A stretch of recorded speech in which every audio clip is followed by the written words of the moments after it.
Hi everyone, this is Steph with a birthday clearance haul. I had $36 to spend and I spent like $37, so I was close. I went to two different Lowe's, and here's what I got. I got a broken stem and an invincible wee white. This is a hydrangea. This is a mental block. Smooth hydrangea. Wow. Gets 1 to 2.5 feet tall and wide. These stay super small, so I'm still deciding where I'm going to put them.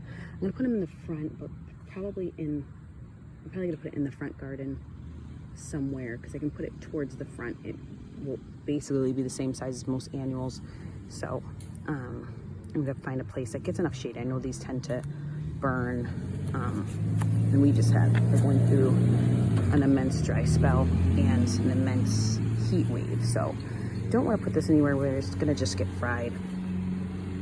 So that's to be determined where this is gonna go, but I am gonna take off the dead blooms and some of the dead branches, though some of them are already fallen off, which is perfectly fine. The next is typically something I do not buy on clearance. Well, not, but I did really love this one when I saw it in bloom when it was not distressed. So daylilies are super tough in our area. I mean, you can't get rid of these things.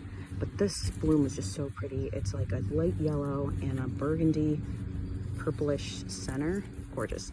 And this one was $4 on clearance. I'm sorry, the Invincible Wee White was $14.50, I want to say. Yep, $14.49 on clearance. And this was $4, and it has 3 plugs in here. Could do it 4.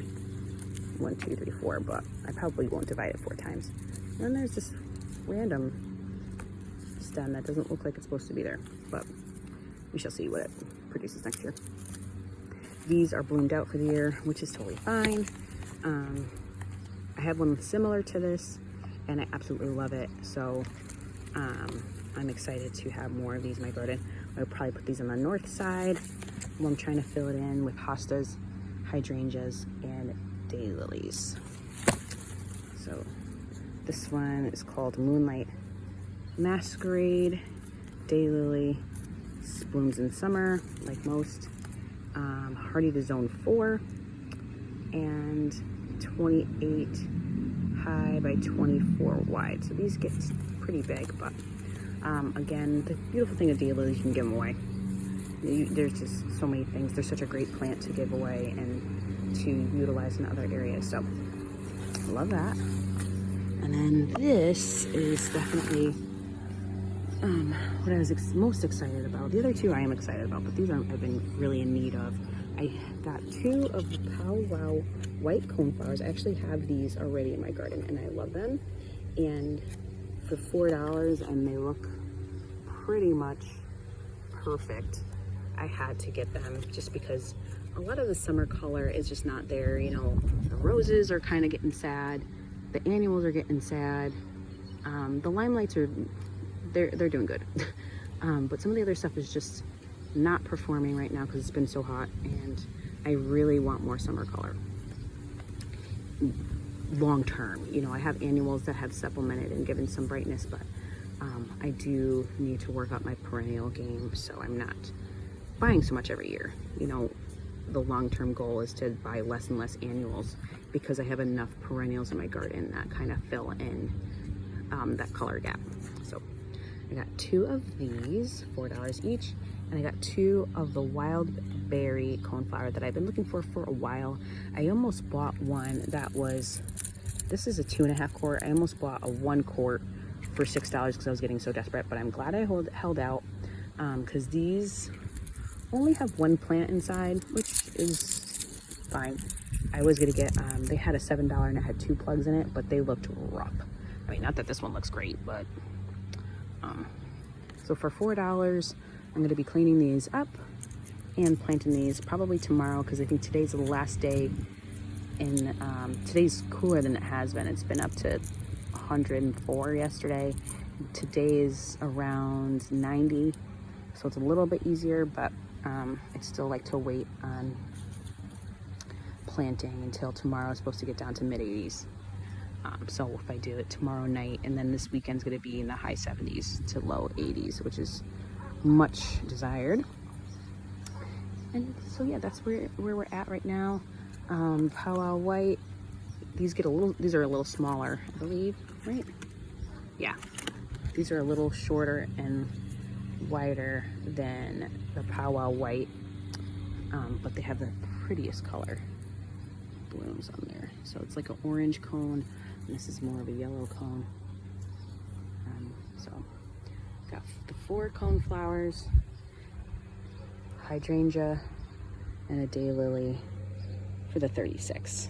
I almost got another endless summer hydrangea for a spot, but none of them are really doing that great than their first year plants. So I'm gonna wait and see if they end up performing or if not. And then I might invest more once I see how they perform in my garden before I just go and buy a hydrangea, because I'm such a sucker. So I'm gonna clean these up and I will show you what they look like after I am done. All right, so here is everything cleaned up. Took off anything that was black, old spent blooms, and really anything that was broken off or about to be. With the coneflowers, just all the black stuff, anything that was kind of limp, struggling, something I eventually had to cut up in 2 days when I put it in the ground, after it just goes through that stress of the shock. And then this, I cleaned up a little bit. I didn't work too much at it, because this is how all my lilies, not to sound lazy, but I am. This is what they pretty much all look like at this point. So that is the haul. We have 6 plants at 36. It's a $6 average. For perennials, I'll take it. You know, typically for perennials, I want to stay around $5 each, which all of the perennials were 4. But and then shrubs, I like staying in the 15. So everything was in really where I want it to be, but with this being such a small shrub, it's almost like a perennial to me. But $6, I think it's a happy birthday. I want to thank you all for watching. Hope to see you in the next one. Bye.